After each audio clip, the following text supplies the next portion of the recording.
आपने फोन किया था? जी सर, मैं मानिक हूँ, इस दुकान का मालिक। ये मेरे वॉचमैन ने फोन किया था आपको। ये देखिए ना सर, यहाँ लाश लाश है। दुकान खोलो सर। जी सर। तुम यहीं रुको। जी साहब।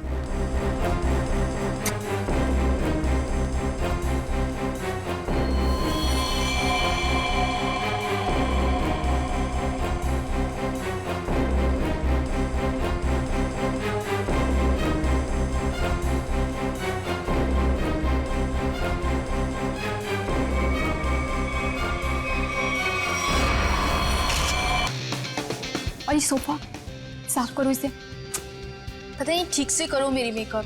मेरा भी पफ दे दो, 2 घंटे से बैठी हूं मैं। दो शीशा।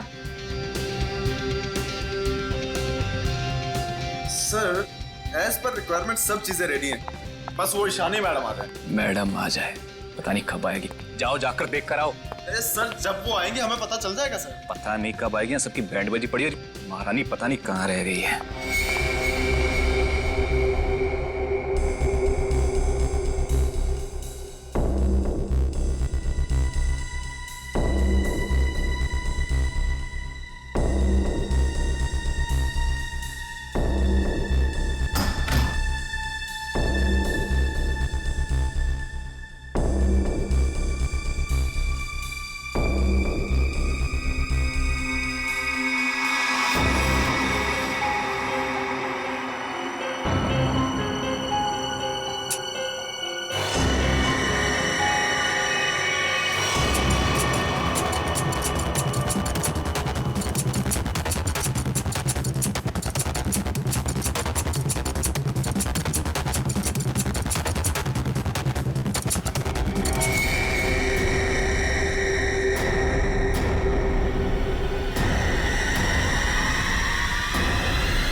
Hello Ishani ma'am. Makeup room ready है मेरा। हाँ मैम, जैसा आपको चाहिए बिल्कुल वैसा ही है, और आपका फेवरेट रूम फ्रेशनर भी है। और एक काम करो, डायरेक्टर को जाके बोल दो कि 2 से 3 घंटे तो लगते ही हैं, राइट? और मेरे मूड के ऊपर है कि मैं खुद ही रेडी होके सेट पे आ जाऊंगी। ठीक है? ठीक है मैम। चलो।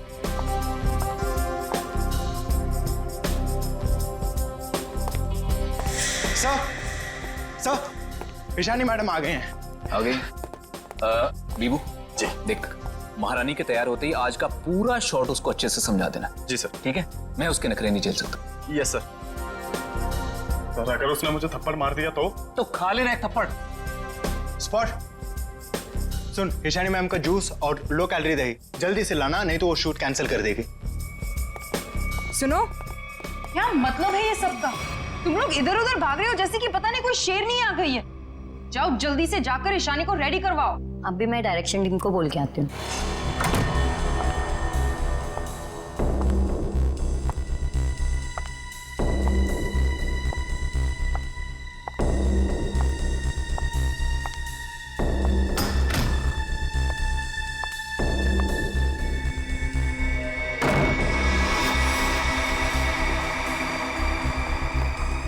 सर, माना कि ईशानी बहुत बड़ी स्टार है, लेकिन हम भी उसके नौकर नहीं है। वही तो, सुबह के 9 बजे से हम रेडी होकर वेट कर रहे हैं और वो अभी तक नहीं आई। इतना वक्त हो गया, 3-4 बार टचअप हो चुका है। तो क्या करूं यार, एक तो विराट सर ने इस नकचड़ी को 1 साल का कॉन्ट्रैक्ट साइन करवा के मेरे सर पे दर्द करके रखा है, और ऊपर से तुम लोग मेरे सर पर चढ़ रहे हो। प्लीज ट्राई टू कोऑपरेट यार। Cooperate my foot. मैं ईशानी के नखरे और बर्दाश्त नहीं कर सकती हूँ। मैं जा रही हूँ यहाँ से। मैं विराट सर के चेक्स वापस कर दूंगी, लेकिन मैं ऐसे काम नहीं कर सकती हूँ। बाय। अरे मैडम रुके, अरे सर आप ही रोके समायरा जी को। अगर आज शूट नहीं हुआ ना तो विराट सर सबकी छुट्टी कर देंगे सर। जाने दे उसको, एक ईशानी 100 सुमेरा के बराबर है।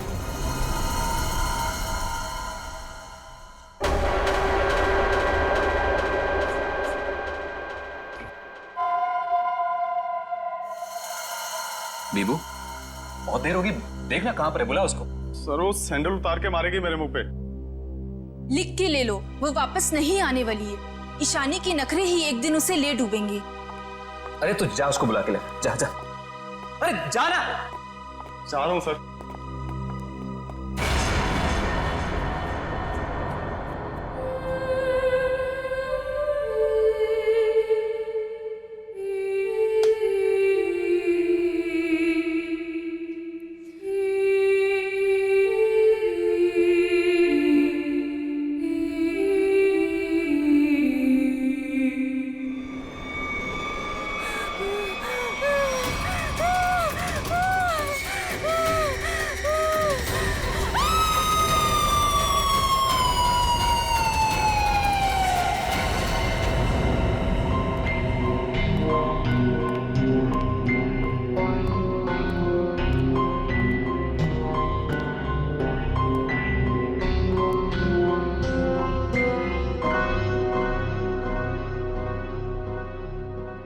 मैम, मैम आप रेडी हैं तो मैं अंदर आ जाऊं? मैडम, भाग जा यहाँ से, वरना तेरा पैर तोड़ दूंगी।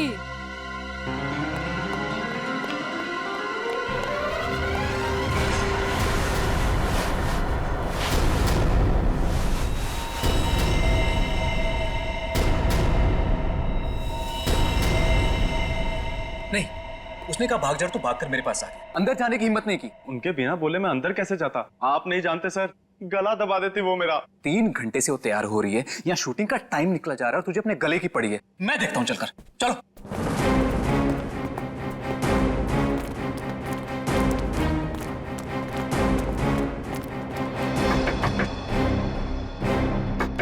ईशानी। सर प्लीज, मैम गुस्से में लगती है, शूट छोड़कर चली जाएंगी। तो तुम्हें करो, चुप रहो। ईशानी दरवाजा खोलिए, अभी सब नहीं चलेगा, प्लीज दरवाजा खोलिए।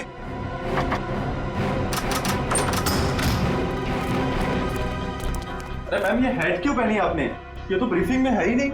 मैम ऐसे बैठे क्यों हैं? क्या अकड़ है इस औरत के अंदर। ईशानी जवाब दो, हमारी तरफ देखो।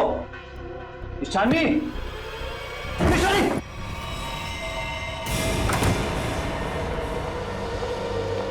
कभी काम नहीं करूंगी मैं उस नकचढ़ी ईशानी के साथ। मैं भी किसी से कम नहीं हूँ। अरे इतना टेंशन क्यों ले रही है तुम देखना, मैं तुम्हें इससे बड़ा काम दिलाऊंगा।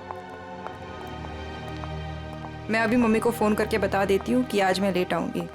ठीक है, तुम मम्मी को फोन कर लो, हम तुम्हारा अंदर इंतजार करते हैं। ठीक है, मैं अभी आती हूँ। ठीक है।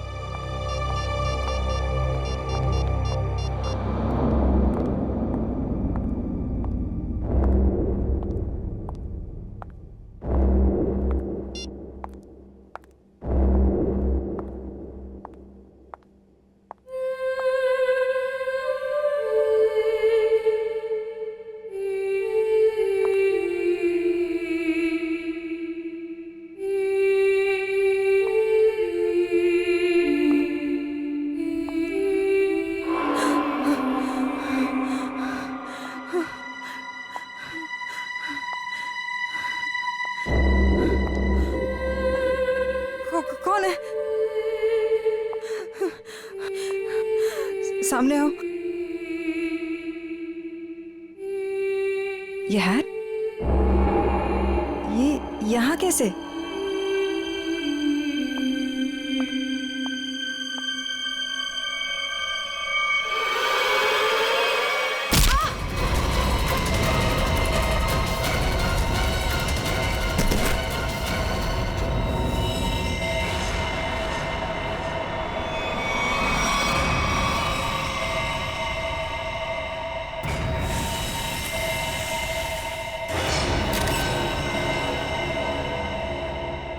बेरहमी से गला काट दिया। हाँ सर, ये अजीबोगरीब मेकअप और ये लाल रंग की हैट भी रखी। मारने के बाद इतना मेकअप करता है कातिल, ये लाल रंग का हैट बड़ा अजीब केस है ये। सर ये मेकअप और सारा कुछ उस कातिल ने ही किया है। अच्छा, आखिरी बार कौन आया था ईशानी से मिलने? मैं गया था सर वहां पे, लेकिन उन्होंने अंदर से ही बोल दिया कि भाग जाओ वरना तुम्हारी टांगे तोड़ देंगे। टांगे तोड़ दूंगी? क्यों? सर एक्चुअली ईशानी अपनी मर्जी की मालकिन थी और वो अपनी मर्जी से ही शूटिंग पर आती थी। अगर गलती से भी उसको किसी ने कुछ बोल दिया तो कभी भी शूटिंग छोड़कर चली जाती थी। सर इसका मतलब काफी लोग होंगे जो ईशानी को नापसंद करते होंगे। ईशानी, क्या हो गया ईशानी को? किसने किया ये सब? आप कौन है आप? जी ये जो एड शूट हो रही थी ये मेरी एड है, मैं मालिक हूँ इस कंपनी का। ठीक है, इधर आइए थोड़ा। अच्छा विभू, तुम वापस कितनी देर बाद आए थे प्रीतम और लोगों के साथ? सिर्फ कुछ सेकंड्स में, अगर कहें ज्यादा से ज्यादा बस 1 मिनट। 1 मिनट में? 1 मिनट में इतना सब कुछ किया?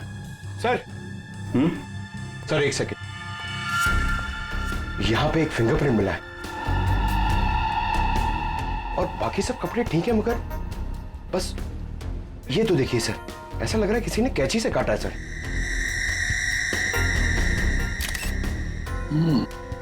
और सर यहाँ पे खून मिला है सर। कातिल पहले से ही कमरे में मौजूद था। सर हो सकता है बिहू ने जो आवाज सुनी वो ईशानी की हो ही ना। हो सकता है। क्या ईशानी से मिलने कोई आया था क्या? नहीं सर, और किसी को आते जाते नहीं देखा। सर कहीं ऐसा तो नहीं कि खूनी ईशानी के कमरे में पहले से ही छुपा हुआ था?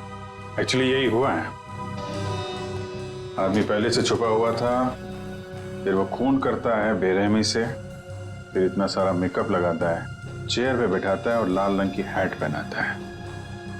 सब करने में टाइम तो गया ही होगा। सर ये देखिए, ईशानी का टॉप भी कटा हुआ है। इसे भी काटा गया है? उधर भी कपड़े कटे हैं, इसका टॉप कटा है। लगता है ये जानबूझ के किया गया है।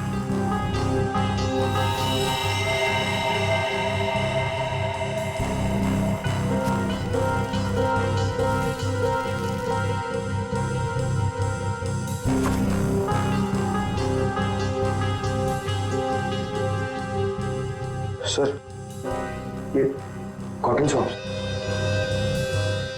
लगता है मेकअप करने में इस्तेमाल किया गया है। वंश, ये सारी चीजें और बॉडी को फोरेंसिक लैब भेजो, तब तक हम लोग जरा बाहर देखते हैं। सर बहुत ही अजीब बात है, किसी ने भी खूनी को आते जाते देखा ही नहीं। आने जाने की तैयारी पहले से कर रखी थी खूनी ने, ना काम किया और निकल भागा। सर ऐसी कैसी तैयारी की होगी कि यूनिट के किसी भी मेंबर ने उसे नहीं देखा? इतना हंगामा हो गया यहाँ पे और ये बैठा सो रहा है। जी साहब। यहाँ से किसी को आते जाते देखा तुमने? साहब मैं तो अभी 5 मिनट पहले ही आया हूँ। 5 मिनट पहले? ये शूटिंग का टेम्पो है ना? हाँ साहब ये शूटिंग का ही टेम्पो है। तो ये टेम्पो अभी बाहर कब गया था? साहब यही कोई 1:30-2 बजे के आसपास। 1:30-2 बजे? सर उसी दौरान तो ईशानी का खून हुआ था। जब टेम्पो बाहर गया था तुम्हारे साथ कोई और भी था? नहीं। अच्छा पीछे कोई बैठ कर गया था, तुमने किसी को आसपास देखा? मैडम पीछे तो सामान रहता है, अब पीछे कोई बैठा हो तो मैंने नहीं देखा। इससे अच्छा तरीका और क्या हो सकता है खूनी के यहाँ से निकलने का?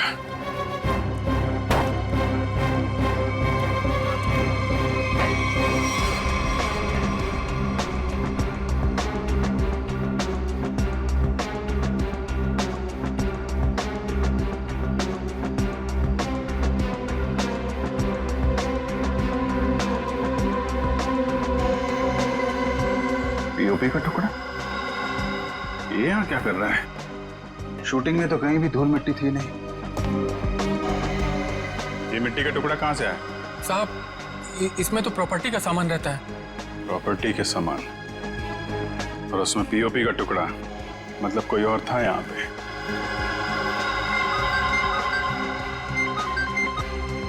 हेलो, क्या? कहाँ पे?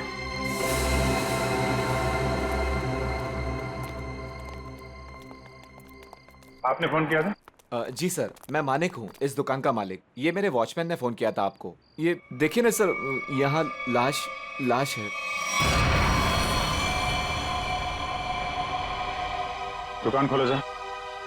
जी सर। तुम यहीं रुको। जी साहब।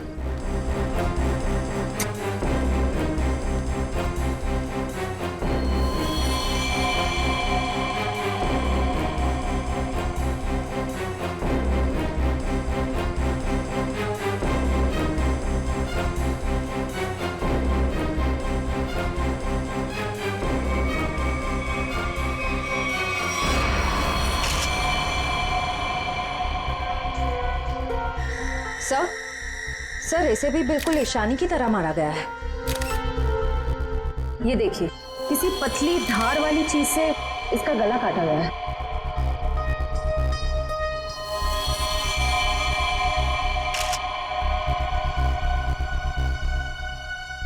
सर ये देखिए, इसका टॉप भी वैसे ही काटा गया है। इसका मेकअप निकालो, देखो कौन है ये। Yes sir. ये लाश दुकान में आई कैसे? सर मुझे नहीं मालूम। दुकान तो बंद थी ना, आपने ताला खोला है, तो ये क्या लाश अपने आप आ गई यहाँ पे? सर मैं क्या बताऊं ये सब कैसे हुआ। ये लाल टोपी और इसके कपड़े भी मेरी दुकान की नहीं है, और मैं इस लड़की को तो पहली बार देख रहा हूँ। सर मेकअप निकल गया। ये तो समायरा है ना, इसकी भी मॉडलिंग वाली फोटो हमने देखी थी वहां पे। हाँ सर। ये दुकान की चाबी आपके अलावा किसके पास रहती है? मेरी पत्नी सोनाली के पास, लेकिन वो तो पटना गई हुई है। अच्छा,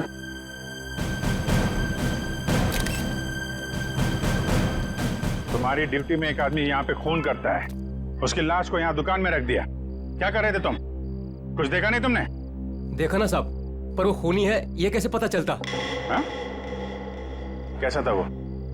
था नहीं साहब, थी। वो एक औरत थी, उसे मैंने जाते हुए पीछे से देखा था। उसने लाल रंग का कोट पहन रखा था, उसके बाल लंबे थे, और उसने सर पे एक लाल टोपी पहन रखी थी।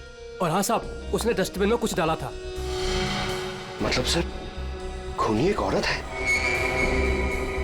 कहाँ है वो डस्टबिन जिसमें उसने कुछ डाला था? वो वहां।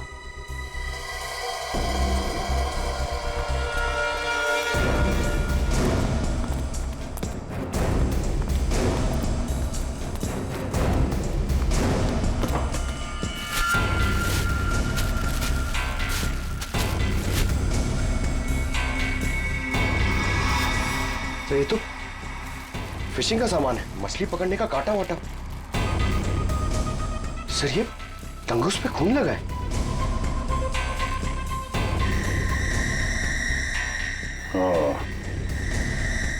लगता है इसी का इस्तेमाल किया गया है खून करने में। भरे दिन के उजाले में शूटिंग पर कोई मेकअप रूम में घुसता है और ईशानी को मार डालता है, और तुम में से किसी ने कुछ भी नहीं देखा और ना कुछ सुना है? ये कैसे हो सकता है? सर एक्चुअली ईशानी की परमिशन के बिना उसके कमरे में कोई नहीं जाता था। इनफैक्ट उसने बीबू को भी दरवाजे के बाहर से ही भगा दिया, और उसके बाद जैसे ही हम लोग गए तो देखा वो मरी हुई थी। चलो सर ये कास्टिंग डायरेक्टर है कीकू। लेकिन सर मुझे यहाँ क्यों लाया गया है? मैंने समायरा और ईशानी का गला थोड़ी काटा है। चुप! तुम ही वो कास्टिंग डायरेक्टर हो ना, जो ईशानी और समायरा को जानते हो उनके मॉडलिंग की शुरुआत के दिनों से? जी सर। और विराज की शूटिंग पर तुमने ही भेजा था ना उन दोनों? हाँ सर। मतलब तुम अच्छी तरह से जानते थे कि वो कब और कहां मिलेंगे? देखिए सर, गलती हो गई, अब मैं किसी को कहीं नहीं भेजूंगा। दरअसल 5 साल पहले ही मैंने वो काम छोड़ दिया था। 5 साल पहले काम छोड़ चुके थे? कुछ लड़कियों ने मेरे खिलाफ केस कर दिया था, उस वजह से मेरा ऑफिस भी बंद हो गया। तो फिर कल तुमने ईशानी और समायरा को विराज के शूट पे कैसे भेजा? दरअसल दोस्ती में विराज के शूट पर उनको भेज दिया था सर, लेकिन इन सब से मेरा कोई लेना देना नहीं है सर। फिलहाल तो हम मान लेते कि तुम्हें कुछ नहीं मालूम, तुमने कुछ नहीं किया। लेकिन एक बात याद रखो, अगर जरूरत पड़ी तो तुम लोगों को हम फिर से बुला लेंगे। जा सकते हो तुम।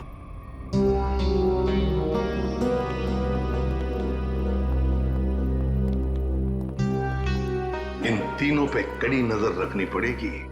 देखो वो कहां जाते हैं, किस किस से मिलते हैं, क्या क्या करते हैं। सर लेकिन खूनी तो एक लड़की है ना? हाँ खूनी तो लड़की है, लेकिन फोन करने में किसी लड़के का भी तो इस्तेमाल हो सकता है। समायरा और ईशानी दोनों मॉडल्स थी, मॉडल।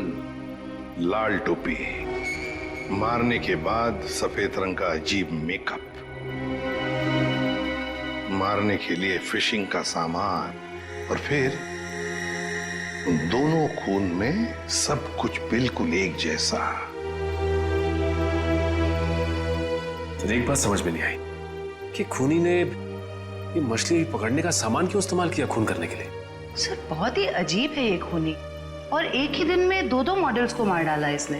पता लगाना पड़ेगा कि समायरा और ईशानी दोनों मॉडलिंग के अलावा और कुछ करते थे या मॉडलिंग करने से पहले क्या करती थी। कहीं दोनों के बीच में कोई संबंध तो नहीं था, पता लगाना पड़ेगा। सर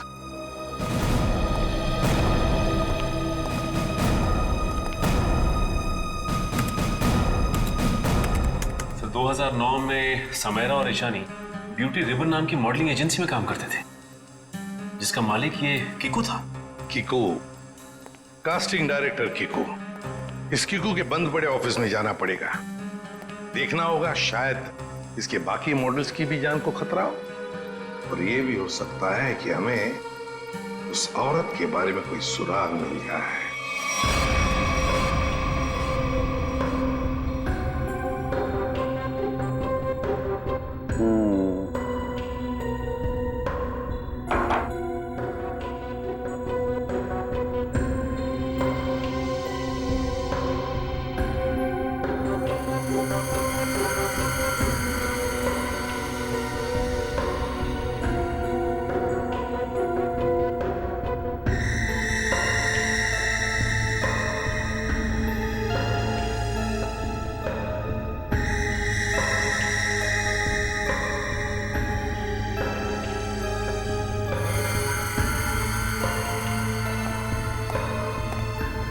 सर हमारा शक बिल्कुल सही निकला। खून करने के लिए इस्तेमाल किया गया ये हथियार एक खास तरह का फिशिंग किट ही है।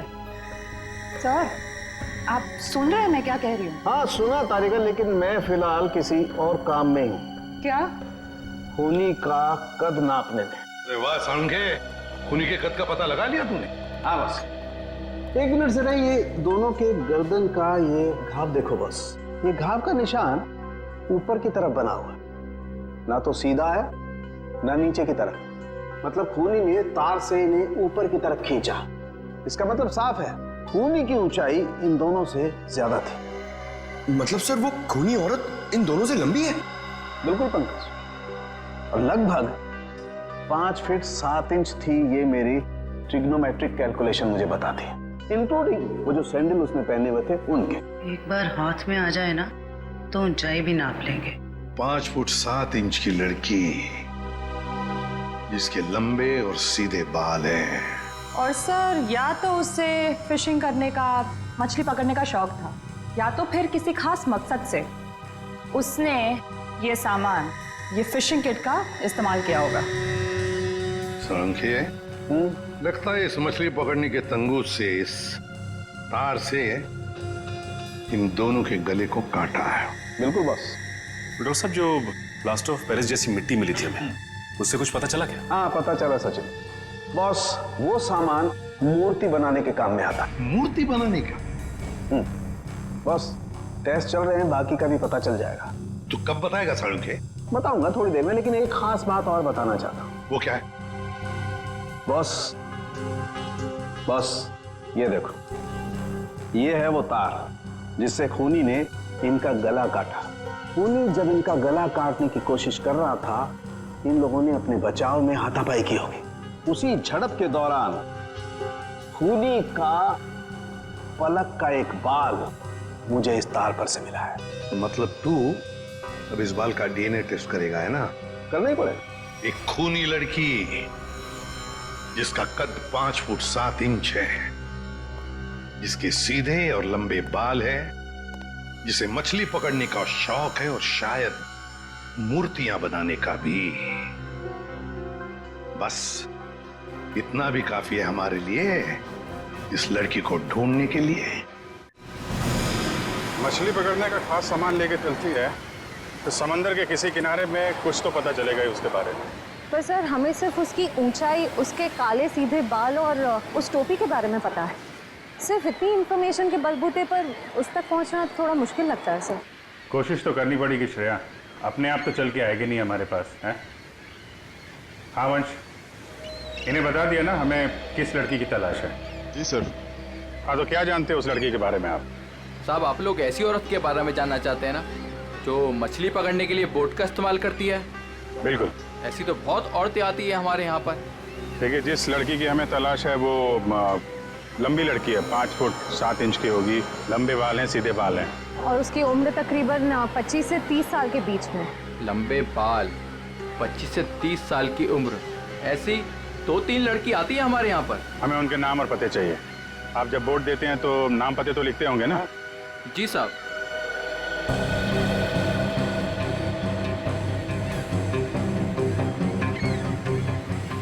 ये तीनों लड़कियां आती हैं 5-6 महीने से हमारे यहाँ पर अपने कुछ दोस्तों के साथ। केशा, एनी, शिखा। केशा, एनी और शिखा। मिलना पड़ेगा इन तीनों लड़कियों से। देखते हैं इनमें से कौन है वो लाल टोपी वाली लड़की। सर, कीकू जी ने टैक्स की चोरी की थी और कुछ लड़कियों के पेमेंट ना देने की वजह से इनकी शिकायत की थी, इसीलिए ऑफिस बंद हो गया। और इनका कोई क्रिमिनल रिकॉर्ड भी नहीं है सर। उसका खून हुआ है वो 2008 में कीकू जी की एजेंसी से ही लॉन्च हुई थी, इसलिए ये अभी शक के घेरे में है। विराज, तुम ये बताओ कि तुमने तो कीकू जी के साथ और उन मॉडल्स के साथ काम किया था, तो तुम्हें कभी लगा कि वो मॉडल्स किसी मुसीबत में है या फिर कीकू जी के काम में कोई गड़बड़ है? मैं ईशानी और समायरा के साथ पहली बार काम कर रहा था, और जहाँ तक कीकू जी की बात है तो पैसों के लेन देन में धांधली के अलावा इनमें दूसरी कोई कमी नहीं है। सर, इन तीनों मॉडल्स के कद, रंग और बाल खूनी से कुछ हद तक मिलते जुलते हैं। एक काम करो, इन सबसे पूछताछ करो कि मॉडलिंग के अलावा ये लोग क्या काम करते हैं, क्योंकि इंफॉर्मेशन ये है कि आजकल इनमें से कहीं मॉडलिंग नहीं करती।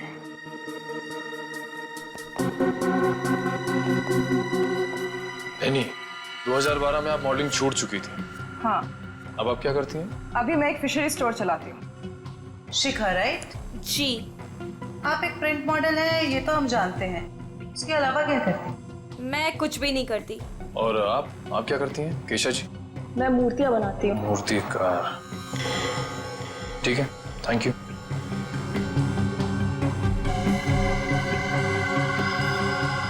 तो बिल्कुल खूनी की प्रोफाइल जैसा है। कंपनी का नाम रेड इंक। मेरा शक सही है, इस एजेंसी के मॉडल्स का कुछ राज है। सर, एनी, केशा और डॉली, उन तीनों के प्रोफाइल्स कुछ उन्हीं से मिलते जुलते हैं। सर, इनका संबंध मूर्तियां बनाने और फिशिंग से भी है। तो इनका प्रोफाइल, पेशा दोनों शक के दायरे में है। एक काम करो, इन तीनों को ब्यूरो लेके चलो। सर, खूनी लड़की ने जिस तरह के कपड़े पहने थे उस तरह के कपड़े आ गए सर। Very good. पंकज, इन तीनों के नंबर्स हैं ना हमारे पास? Yes sir. सेलफोन नंबर्स जरा ट्रेस करो, देखो जब उन दोनों लड़कियों के खून हुए तब ये तीनों कहां थी? Yes sir. जयंती, सर। ले जाओ। जी। आप तीनों मेरे साथ आइए। कहाँ? अभी बताती हूँ, आओ।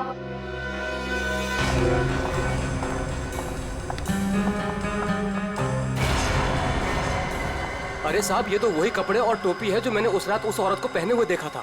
तो फिर आप जरा ध्यान से देखो इसे। क्या ये वही लड़की है, वही औरत है जो उस रात खून कर रही थी? सर, मैंने उस औरत का चेहरा सामने से नहीं देखा था, उसे जाते हुए मैंने पीछे से देखा था। जाते हुए देखा? जी सर। ठीक है। केशा, जरा वहां तक चल के दिखाओ। सर, ये कैसी जांच है आपकी? जितना कहा है उतना ही करो।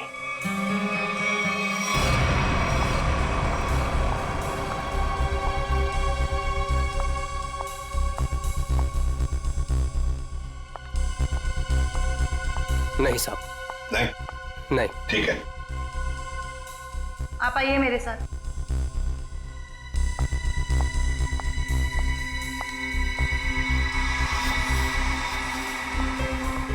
रुको, वहां तक वॉक करके आओ।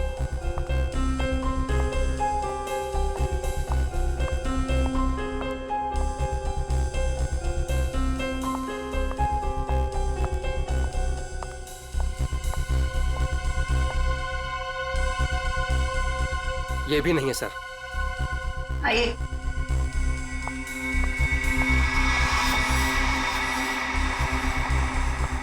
सर, इन्हें तो कपड़े काफी अच्छी तरह से फिट हो रहे हैं। हाँ, दिख रहा है। अब ऐनी जी, जरा चल के भी दिखाइए।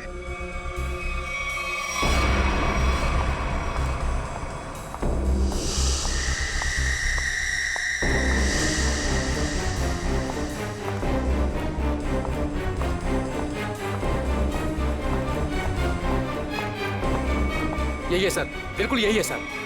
क्या बक रहे हो?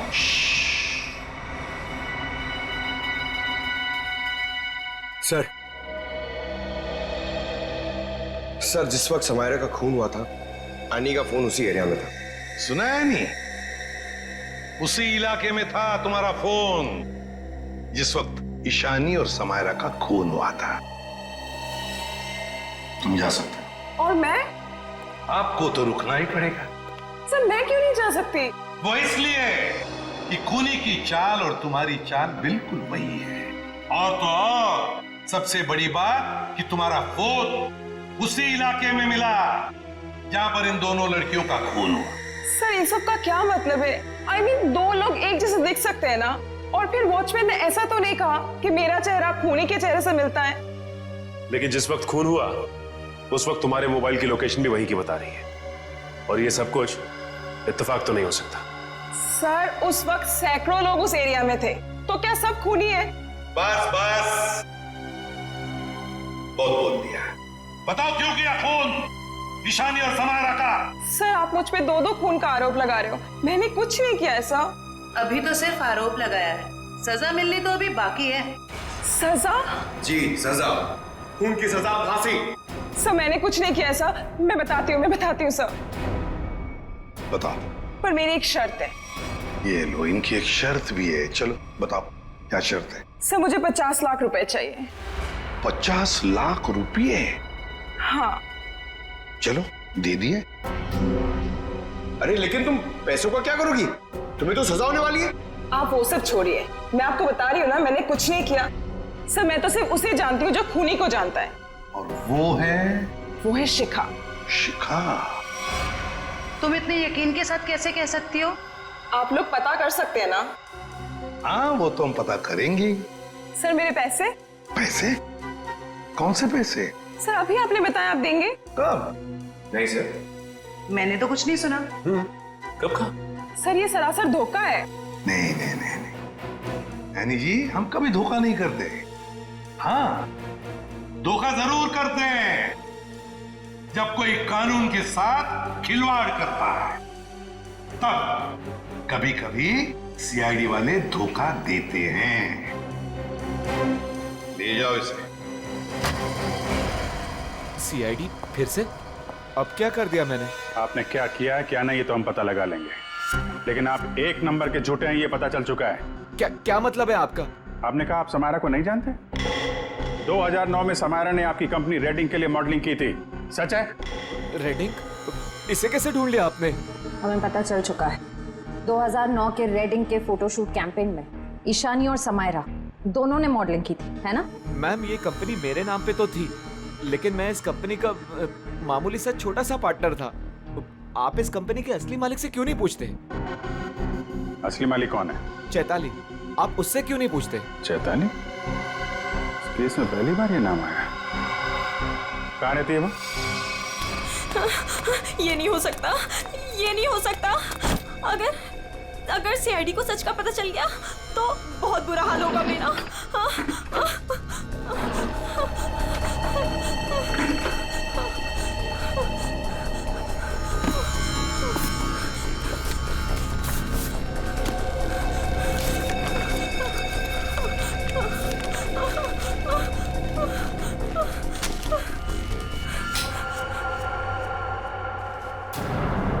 कौन है?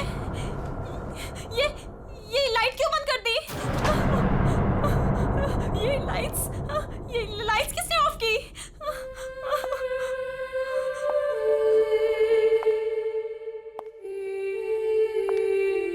कौन है वहाँ?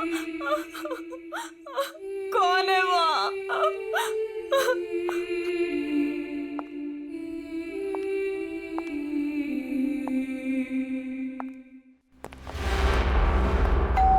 ये शिखा सच्चाई बता क्यों नहीं देती? सर पहले कुछ सच बता देती तो किसी की जान ही बच सकती थी।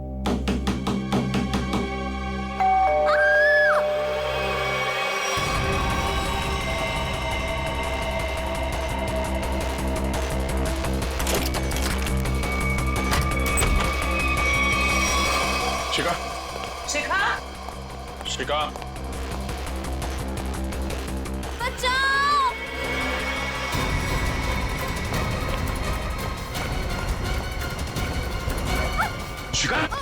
शिखा,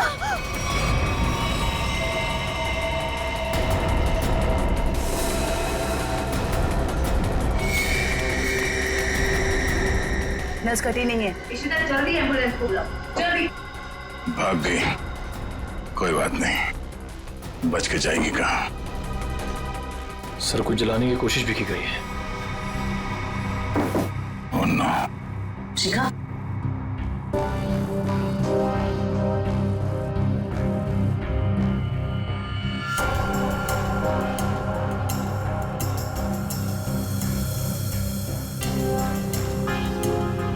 इतना लंबा बाल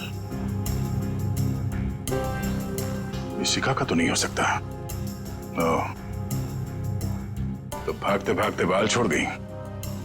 देखते हैं कहां तक भागती है ये। आइए सर।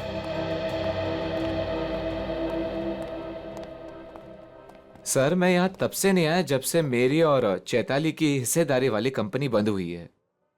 पता नहीं है वो कहाँ है। घर की अच्छी तरह से तलाशी लो, देखो क्या मिलता है।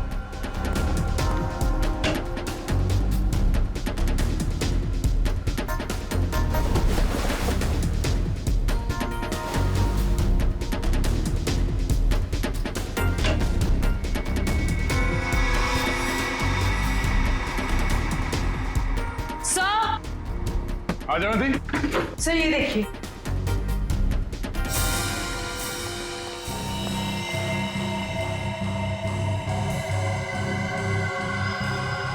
ये तो उस खूनी का पहना हुआ है। सर इस बंद पड़े घर में यहाँ कैसे आ गया?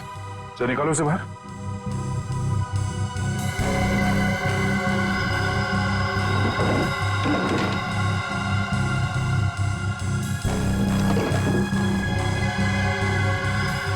नो, ये चक्कर है। साळुंखे, शिखा के घर की खिड़की से हमें एक बाल मिला है, जरा मैच करके देख पलक के बाल से। ये रहा वो बाल सर, उस खूनी लड़की का बाल। बॉस, ये बाल हमारे किसी काम का नहीं, बेकार सबूत है। क्या मतलब? मतलब ये बॉस के खूनी के पलक का डीएनए रिपोर्ट आ चुका है। तो खूनी कोई लड़की नहीं, खूनी एक आदमी है। एक आदमी है जिसकी उम्र 40 से 45 साल। ये टोपी, लंबे बाल, सैंडल, ये सब धोखा है। तो मतलब खूनी कोई लड़की नहीं, बल्कि लड़की की भेष में आदमी है। ऐसा क्यों किया उसने? लड़की के भेष में क्यों? खून करने के और भी आसान तरीके थे उसके पास। लगता है ये खूनी कोई सरफिरा है। खूनी कोई सरफिरा नहीं, शैतान दिमाग का आदमी है ये, शैतान दिमाग का। सोच समझ के सब कुछ कर रहा है ये। एक काम करते हैं, जितने भी लोगों पर शक है ना, सबको यहां बुला लो, सबका डीएनए टेस्ट करते हैं। आप बताते क्यों नहीं कि हम सब लोगों को यहाँ पर क्यों लेकर आए हैं? ऐसी जगह लाया है कि हमारा कोई टेस्ट होने वाला है और आप लोगों को हम सब पे शक है कि हमने खून किया है। लगता है हम सब बिना जुर्म के सजा भुगतने वाले हैं। बस बहुत हो गया। खूनी को ढूंढने का हमारे पास यही एक रास्ता है। और वैसे खूनी का बहुत ही खास सुराग मिला है हमें। डॉक्टर साहब बिल्कुल ठीक है। दरअसल क्या है, खूनी चाहे कितना भी होशियार हो, कितना भी चालबाज हो, कोई ना कोई क्लू हम लोगों के लिए छोड़ जाता है। और इस बार भी खूनी एक क्लू छोड़ गया है, और वो क्लू है पलक का एक बाल। देखिए, मैं ऑडिशंस लेता हूँ, लड़कियां सजती हैं, संवरती हैं, अपने पलकों को भी सजाती हैं, तो इन सब से हमारा क्या लेना देना? तुम्हें बड़ा यकीन है कि खूनी एक लड़की ही है? सबको मालूम है कि लंबे बालों वाली लड़की सबको मारती फिर रही है। और आप? लेकिन हमें जांच तो पूरी करनी पड़ेगी ना। सर हमें करना क्या पड़ेगा सर? ज्यादा कुछ नहीं, आप में से हर किसी को अपने पलक का एक बाल देना होगा, और जिसका डीएनए हम उस खूनी के डीएनए से मैच करके देखेंगे। और वैसे भी जब आप लोगों ने कुछ किया ही नहीं है तो डरने की तो कोई बात ही नहीं है। जयवंती, देखिए, आ जाओ। चलो जाओ।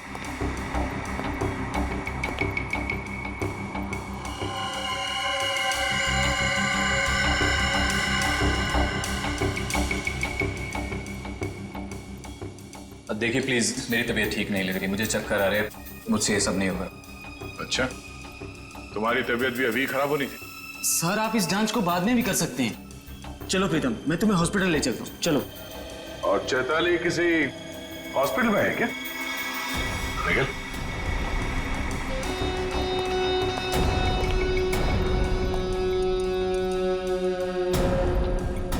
सही कह रहा हूं ना मैं? मिस्टर विराज या फिर चैताली का पति कहना बेहतर होगा।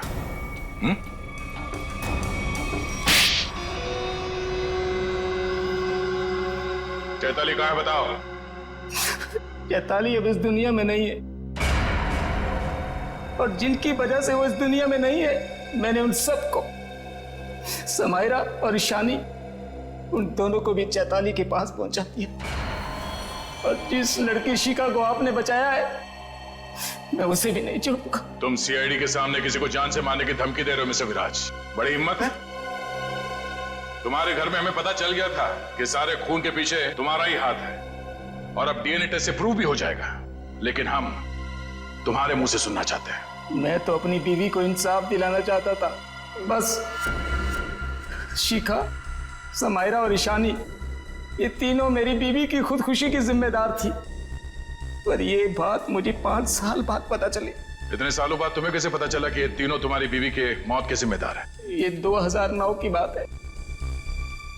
चैताली ने द रेड इंक कंपनी में पैसा लगाया था, और ये तीनों लड़कियां उसके बराबर की पार्टनर थी। माणिक तो बस नाम का पार्टनर था इनके बीच। मैं उस वक्त यूके में था, और इन तीनों लड़कियों को जानता भी नहीं था। लेकिन जब इनकी कंपनी नुकसान में चली गई, तो इन तीनों ने मेरी बीवी को कर्जे और बकायेदारों से लड़ने के लिए अकेला छोड़ दिया, और उसे मरने पर मजबूर किया। और जब तक मैं उसके पास पहुंचता, उसने फांसी लगाकर खुदकुशी कर ली। मैंने एक औरत का वेश बनाया और अपना बदला लेना शुरू किया, ताकि आप लोग ये सोचते रह जाएं कि खूनी एक औरत थी। शिखा के घर जो जलाया था वो एक सबूत था, उसको मुझ पे शक हो गया था। माना कि उन तीनों की वजह से तुम्हारी बीवी अब इस दुनिया में नहीं रही। तुम कानून की मदद ले सकते थे, लेकिन तुमने ऐसा नहीं किया। अपनी बीवी की मौत का बदला लेने के लिए तुम खून करने लगे। अब तुम्हें फांसी से कोई नहीं बचा सकता।